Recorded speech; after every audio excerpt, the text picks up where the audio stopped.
पाया, सिर्फ वायु पूरी पी के रह गए और एक ही मंत्र का जाप कर रहे हैं।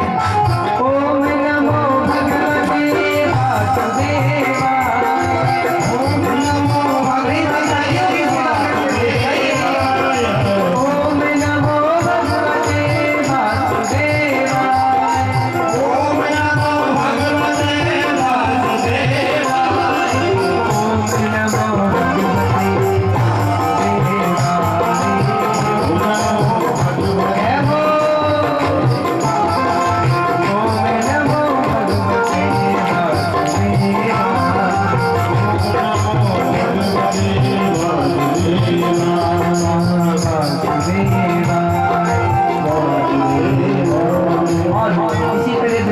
साधना का चौथा महीना भी पूरा हो गया और अब जब 5वां महीना शुरू हुआ तो ध्रुव जी ने सांस लेना ही छोड़ दिया और जैसे ध्रुव जी के प्राण अवरुद्ध हुए तो आकाश मंडल में धरती पर जितने भी देवी देवता है उनकी कई सांसें रुक गई। अब वो इधर उधर बचाओ बचाओ बचाओ बचाओ चिल्ला के भागने लगे, दौड़े दौड़े पहुंचे ब्रह्मा जी के पास, बोले ब्रह्मा जी बचाओ। पता चला उनका भी वही हाल है। तो बाद में भगवान विष्णु को पुकारा, भगवान भाई और बताया कि देखो मेरा एक भक्त मेरी भक्ति में इतना तल्लीन हो गया है कि उसने सांस लेना ही छोड़ दिया है। भगवान बोले मेरी खुद इच्छा है ऐसे छोटे से भक्त के दर्शन करने की, मैं अभी जाता हूँ। और तस्मात् गच्छ भद्रते यमुनायास्ततः शुभम् पुण्यं मधुवनं यस्य सानिध्यं नित्यदारी। और भगवान गरुड़ पर आसीन होकर के ध्रुव जी को दर्शन देने के लिए मधुवन में पहुंच जाते हैं। अच्छा, एक देखिए आश्चर्य की बात कि ध्रुव जी भगवान की जिस छवि को लेकर दर्शन करते आ रहे थे और मन में बैठाए हुए थे वही भगवान की छवि उनके सामने। भगवान के आते ध्रुव जी के प्राण चलने लगे तो उन्हें कुछ एहसास हुआ। उन्होंने आंखें खोली और आंखें खोल करके देखा कि वही छवि वही स्वरूप वही छवि आगे। देखते ही सज्जनों प्रणाम, जो ध्रुव जी महाराज समझ कीजिएगा, ध्रुव जी महाराज भगवान को देखते ही रह जाते हैं। भगवान भी उनको देख रहे हैं, वो भी भगवान को देख रहे हैं। देखते देखते 10 मिनट हो गए, 20 मिनट हो गए, आधा घंटा हो गया, अभी तक कोई कुछ कही नहीं रहा, बस देखे ही जा रहे हैं, देखे ही जा रहे हैं। जब 1 घंटा होने को आ गया तो थोड़ा सा भगवान मुस्कुराए। भगवान को देख के ध्रुव जी मुस्कुराए और भक्त और भगवान को हंसता देखकर कौन मुस्कुराया? देवता मुस्कुराए। वो ऊपर से ये सब देख रहे थे। तो परीक्षित जी बोले महाराज ये तीनों क्यों हंसे, इसका कारण भी तो बताओ। उन्होंने बताया देखो राजन, तीनों इसलिए हंसे। सबसे पहले कौन हंसा? सबसे पहले भगवान हंसे। भगवान ये सोच के हंसे कैसा बालक है, मैं इतनी देर से सामने खड़ा दर्शन दे रहा हूँ, कोई कुछ कह ही नहीं रहा, कुछ मांग ही नहीं रहा। ध्रुव जी क्यों हंसे? ध्रुव जी सोचने लगी कि मुझे तो बोलने ही नहीं आता, मैं भगवान से क्या बोलूं। और ये सब देख रहे देवता क्यों हंसे? देवता इसलिए हंसे, वो सोचने लगी देखो कैसा नंदन वाला है, भगवान इतनी देर से सामने खड़े होकर दर्शन दे रहे हैं और वो कुछ कह ही नहीं रहा, ये नहीं कि कुछ मांग ले। देवता आपस में बातें करने लगे, अगर इतना अच्छा मौका, इतना अच्छा अवसर अगर हमको मिल जाए ना तो हम तो अपनी मांगों की लंबी चौड़ी पूरी लिस्ट बना के ही भगवान को दे दें। लेकिन भगवान समझ गए ध्रुव जी बोल नहीं पा रहे हैं, तो अपने दिव्य शंख को भगवान ने ध्रुव जी के काल से स्पर्श कर दिया, जिसके स्पर्श से सज्जनों ध्रुव जी महाराज के अंतर मन में वेद वेदांतों का ज्ञान प्रकट हो गया। बोलो ध्रुव जी महाराज की। वेद शास्त्र पुराणों का ज्ञान आ गया। सरस्वती मैया जिह्वा पर आकर बैठ गई और अब तो उन्होंने भगवान की सुंदर सी स्तुति की। ईश्वरः परम कृष्ण सच्चिदानंद विग्रह अनादिरादि गोविंदा सर्वकारण कारण। और स्तुति करने के बाद मूकं करोति वाचालं पंगुलगयन्ते यत्कृपातमहं वन्दे परमानंदम माधवम। सज्जनों, जिन भगवान की कृपा से गूंगा भी बोलने लगता है, मीठा बोलने लगता है और लंगड़ा बड़ा से बड़ा पहाड़ चढ़ जाता है, उन भगवान की कृपा जब ध्रुव जी पर हुई तो सरस्वती मैया मानो उनकी वाणी से बोल उठी। और अच्छा, आप लोग एक बात बताओ कि क्या सूरदास जी किसी स्कूल में पढ़ने गए थे? बोलो हाँ या ना, गए थे? नहीं गए। मीराबाई किसी कॉलेज में पढ़ने गई थी? नहीं गई। लेकिन उनकी जो भगवान के लिए गाई गई जो कविताएं हैं, उन कविताओं की एक एक लाइन पर आज लोग पीएचडी कर रहे हैं सज्जनों, रिसर्च कर रहे हैं। ये सब किसकी कृपा से? मेरे गोविंद की कृपा से हुआ। अरे भाई, भगवान की कृपा जिस पर हो जाए उसके लिए तो संसार का कोई कार्य मुश्किल नहीं होगा। यदि जीवन में तूफान उठे, लहरों में नैया फंस जाए और कृष्ण नाम का संबल हो तो सहज किनारा मिल जाए।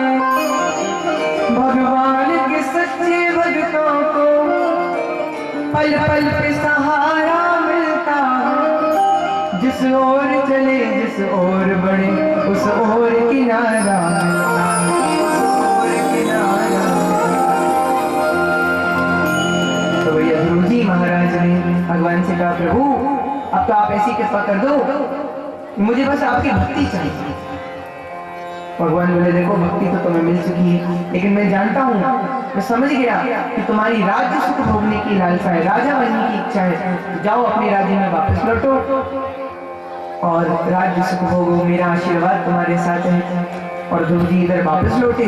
उधर नारद जी के माध्यम से उत्तानपाद जी को सब पता चला। उन्हें बड़ी गिलानी हुई कि हमारे पुत्र ने इतनी सी आयु में भगवान को प्रसन्न कर लिया, प्रकट कर दिया, और मैं मोह माया में पड़कर मैंने अपना पूरा जीवन निकाल दिया, अभी तक भगवान के दर्शन नहीं हुए। उन्हें बड़ा दुख हुआ। उनकी स्वागत में बड़े बड़े हाथी, घोड़े, रथ, पालकी सब मंगवाए, उनका स्वागत किया। और ध्रुव जी महाराज भवन में पहुंचे हैं और भगवान की कृपा से राज्य सुख भोगने लगे और उनके पिता वन में भगवान की भक्ति के लिए चलने लगे। अब ध्रुव जी महाराज के राज्य में सब आनंद से जीवन जी रहे, किसी को कोई तकलीफ नहीं, सब आनंद से भगवत भक्ति में लगे। और ध्रुव जी महाराज भी बड़े प्रसन्न हैं और भगवान से कह रहे हैं, प्रभु मुझे तो कुछ भी नहीं आता, मैं कुछ भी नहीं जानता, बस ये आपकी ही कृपा है जो मैं ये इतना सब कुछ, इतना बड़ा राज्य में चलाने वाला बन गया हूँ। चला नहीं पा रहा हूँ, चला तो आप ही रहे। इसलिए ध्रुव जी महाराज क्या होता क्या कि ओठों पे नाम तेरा, दिल में उमंग तेरी, मदमस्त सा रहूं मैं, मन में तरंग तेरी, रोशन है काली रातें, आकर तेरा उजाला।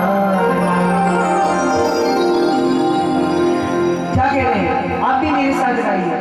मेरा आपकी कृपा से सब काम हो रहा, मेरा आपकी कृपा से सब काम हो रहा, मेरा आपकी कृपा से सब काम हो रहा। करते हो तुम कन्हैया, करते हो तुम कन्हैया, करते हो तुम कन्हैया, करते हो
शोहरत से, ना घर आबाद करने से, पर कन्हैया तसल्ली दिल को मिलती है सिर्फ तुझे याद करने से, याद करने से।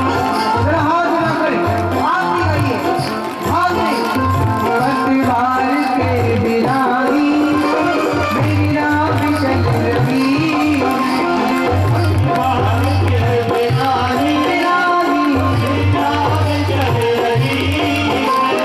हैरान है जमाना मंजिल भी मिल रही है, हैरान है जमाना है हो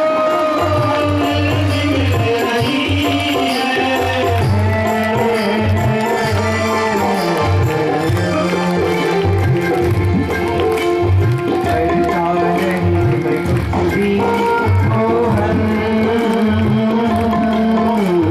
करता नहीं मैं कुछ भी, ये कमाल हो रहा है, करता नहीं कुछ भी, ये कमाल हो रहा है, करते हो तुम कन्हैया,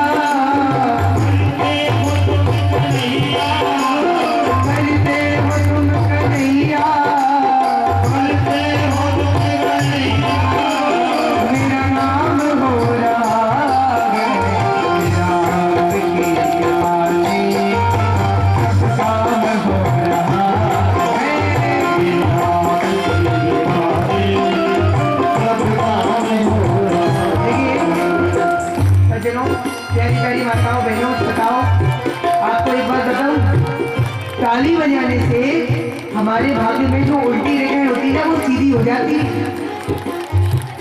यानी जो उल्टा होता है वो सीधे परिणित हो जाता है, बदल जाता है, बुरा अच्छे में बदल जाता है।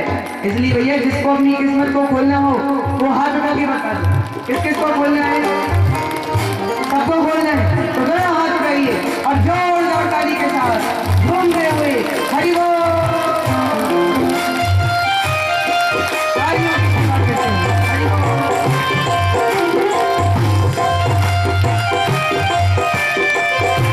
जय हो।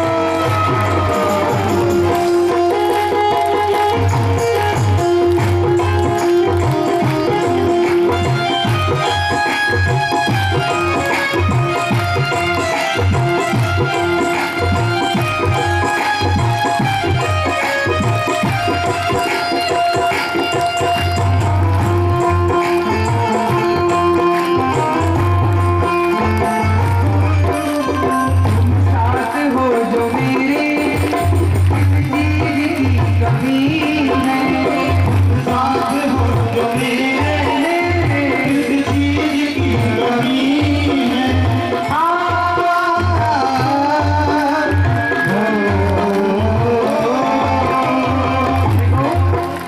करिया हम रात को जलते दिए नहीं जो बुझा करते हैं, रात को जलते दिए दिन को बुझा करते हैं, मगर गोविंद हम तो तेरी याद में दिन रात जला करते हैं, दिन रात जला करते हैं।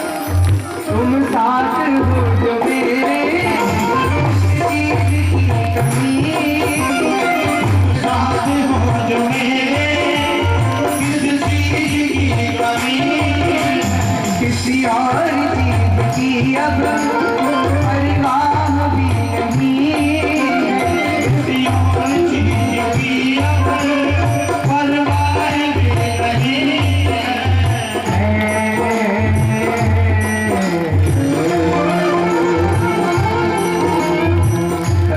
ओ तेरी कृपा से दास अब मोहन मोहन,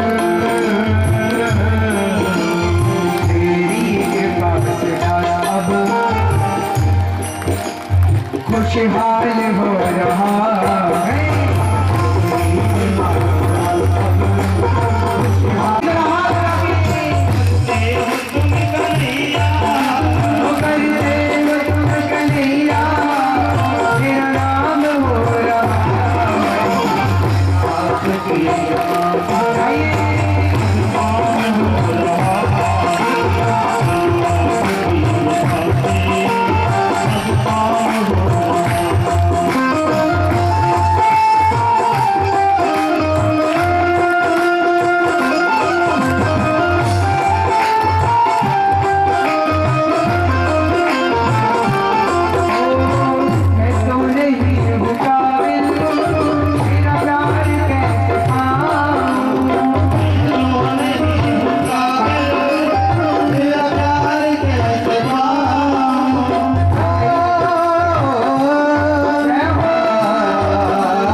काबिल नहीं हूँ, आपको कैसे पाऊँ, आपका पार कैसे पाऊँ।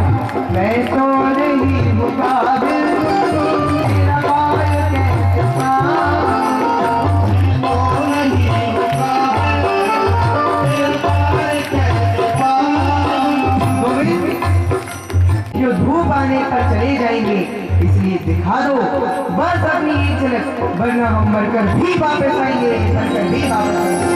गोविंद, मैं तो नहीं हूँ काबिल, मेरा पार कैसे पाऊं। तो नहीं हूँ काबिल, क्या हो पार कैसे पाऊं। टूटी हुई वाणी से गुणगान कैसे गाऊं। टूटी हुई वाणी से गुणगान कैसे गाऊं।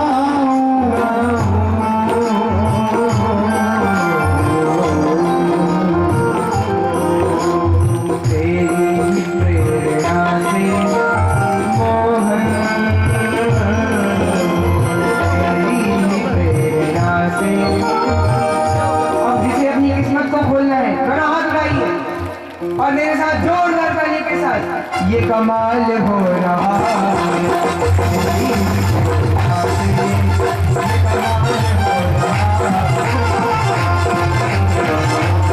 रहा है। ओ कैसे फूल कलिया, मेरा नाम हो रहा है।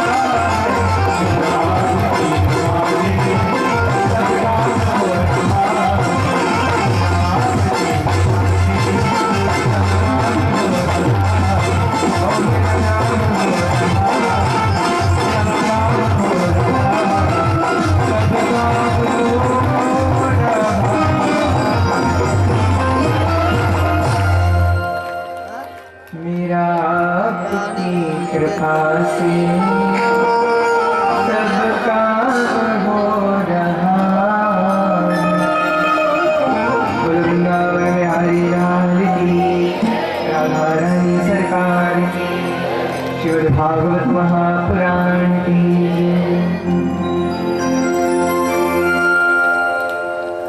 तो आप सभी मन लगाकर ध्यान से कथा को श्रवण कीजिए। मेरा माताओं से निवेदन है, माताओं इधर उधर मत देखो, इधर उधर बातें मत करो, कथा पर ध्यान दो। अच्छा एक बात बताऊं, वैसे एक बात है, दो माताएं अगर एक साथ बैठ जाए ना तो वो चुप रह ही नहीं सकती। क्यों माताओं, सही है ना? एक बार की बात है, क्लास में मैं जब क्लास में पढ़ रहा था तो टीचर ने सब बच्चों से पूछा, बताओ इस दुनिया का सबसे बड़ा आश्चर्य क्या है? किसी ने कहा आज मैंने देखा डंडा हवा में उड़ रहा है, किसी ने कहा आज मैंने देखा नदी उल्टी बह रही है, किसी ने कहा आज मैंने देखा सूरज पूरब की जगह पश्चिम से उग रहा है। किसी ने कुछ कहा, किसी ने कुछ कहा। जब मेरी बारी आई तो मैंने कहा कि सबसे बड़ा आश्चर्य ये है कि दो माताएं एक कमरे में 2 घंटे तक बिल्कुल चुपचाप बैठी है। टीचर बोली हाँ यही है। क्यों? क्योंकि दो माताएं एक कमरे में 2 घंटे तो बहुत दूर की बात है, 2 मिनट भी चुप नहीं बैठ सकती, है ना माताओं? लेकिन माताओं को फिर मैं मानता हूँ बड़े ध्यान से कथा को सुनती है ना, कैसे ही मन लगा के आप कथा सुनते रहो। इसके बाद ध्रुव जी महाराज के इनके उत्कल के अंग हुए और अंग के बैन हुए। सजनों ये बैन बड़े स्वतंत्रकारी राजा थे, मतलब अपने मन को जो अच्छा लगता वही करते फिरते रहते थे, अच्छे बुरे का कुछ ख्याल नहीं रखते थे, और वो तो भैया बस संतों को परेशान करते थे। और आप भी जानते हो संतों को जो परेशान करता है उसके पतन होने में टाइम थोड़ी लगता है। एक दिन संतों ने मिलकर अपनी क्रोध दृष्टि में उनको जला करके भस्म कर डाला। बाद में पता चला उनका कोई उत्तराधिकारी तो है ही नहीं, तो राज्य कौन संभाले? तो संतों ने मिलकर के उनके शरीर का मंथन कर डाला, तो उनके शरीर से भगवान के अंश अवतार यानी कि पृथु जी महाराज का प्रागट्य हुआ। बोलो पृथु जी महाराज की जय। पृथु जी महाराज के राज्य में आते ही सब तरफ खुशहाली छा गई। वो बड़ी सुंदर नीति के साथ राज्य का प्रजा का पालन करके इनका विवाह लक्ष्मी स्वरूपा कन्या देवी अर्ची के साथ में हुआ। और बाद में उन्होंने देखा कि धीरे धीरे इनके प्रजा के लोग सब आलसी होते जा रहे। अच्छा, फिर देखा कि कुछ लोग कर्म कर भी रहे, लेकिन कर्म भी कर रहे तो उसका फल नहीं मिल पा रहा। ये देखकर उन्हें पृथ्वी पर गुस्सा आया, तो क्रोध में आकर उन्होंने पृथ्वी को मारने के लिए दौड़े। तो पृथ्वी गाय का रूप बनाकर उनके सामने आई और बोली कि मुझे मारने से आपकी समस्या का हल नहीं होगा, इसलिए आप तो एक काम कीजिए, अपनी प्रजा को समझाइए कि वह मेहनत करे, कर्म करे। क्योंकि कर्मणा जायते जंतु कर्मणेव विलीयते सुखम दुखम भयं क्षेमं कर्मणेव विपद्यते। कर्म से ही मनुष्य सब कार्य करता है, कर्म से ही मनुष्य की मृत्यु होती है, कर्म से ही मनुष्य का जन्म होता है, कर्म से ही सुख दुख सब भोगता है इंसान। कर्म प्रधान विश्व करे राखा, जो जस करे सो तस फल चाखा। काऊ न को सुख दुख कर दाता, निज कृत कर्म भोग सब भाता। इसलिए प्रजा को समझाओ कि वे कर्म करे। वही ज्ञान जाकर पृथु जी ने प्रजा को दिया, तो परिणाम क्या निकला कि प्रजा मेहनत करने वाली बन गई और अब सब तरफ मेहनत करने लगी तो उसका फल भी मिलने लगा और सब तरफ खुशहाली छा गई, हरियाली छा गई। अब राजा ने सोचा, पृथु जी ने सोचा कि प्रजा कर्म तो कर रही है लेकिन धर्म नहीं कर रही, और बिना धर्म के तो मनुष्य पशु के समान। यशान विद्यान तपो न दानम ज्ञानम न शीलम न गुणो न धर्मा, ते मृत्यु लोके भूमि भार भूता मनुष्य रूपे मृगाश चरन्ति। जिसके पास न तप है, न ज्ञान है, न शील है, न गुण है, न धर्म है, वो मनुष्य इस मृत्यु लोक पृथ्वी पर मनुष्य तो है, मनुष्य के रूप में, पर पशु के समान विचरण करता है। इसलिए धर्म का होना भी बहुत जरूरी है। तो उन्होंने क्या किया, यज्ञ शुरू कर दिए। जब 99 यज्ञ पूर्ण किए तो भगवान प्रकट हो गए। बोलो भक्तवत्सल भगवान की। प्रकट होकर भगवान ने दर्शन दिए और कहा, राजन वरदान मांगिए। पृथु जी बोले, प्रभु मुझे तो कुछ भी नहीं चाहिए, न मुझे तो स्वर्ग की इच्छा है, न मोक्ष की अभिलाषा, मुझे तो कुछ भी नहीं चाहिए। भगवान बोले, ऐसे थोड़ी काम चलेगा, जल्दी से मांगो, कुछ ना कुछ तो लेना ही पड़ेगा। तो पृथु जी बोले, एक काम करो प्रभु, आप मुझे 10,000 कान दे दो। इतना सुनते भगवान बोले, अरे मूर्ख, तुम ये क्या मांग रहे हो? आज का आदमी 2 कानों का ढंग से सदुपयोग नहीं कर पाता, तुम 10,000 कानों को क्या करोगे? पृथु जी बोले, प्रभु मुझे आपकी कथा सुनने में बहुत आनंद आता है, अब मैं 10,000 कानों से आपकी कथा सुनूंगा, क्योंकि 2 कानों से मुझे तृप्ति नहीं मिल पाती। और पता नहीं 10,000 में भी मिल पाए कि नहीं मिल पाए, पर कोशिश तो कर ही सकते हैं। तो देखा आप लोगों ने, पहले के लोगों को 10,000 कानों से भी भगवान की कथा सुनने से तृप्ति नहीं मिल पाती थी, और आजकल के लोगों को बल्कि एक कान से भगवान की कथा सुनने की फुर्सत नहीं। जब भी कहो कथा चल रही, कथा में आओ, एक ही बात नहीं, कल आऊंगा, और कल कभी नहीं आता। मनुष्य का काल जरूर आ जाता है। इसलिए कहते हैं, कल करे सो आज कर, आज करे सो अब, पल में प्रलय होएगी, बहुरी करेगा कब, बहुरी करेगा कब। और आजकल ऐसा देखने को भी मिलता है कि जो बड़े बड़े राजनेता होते हैं, पद पर आसीन होने के बाद उन्हें इतना घमंड हो जाता है कि वो कथा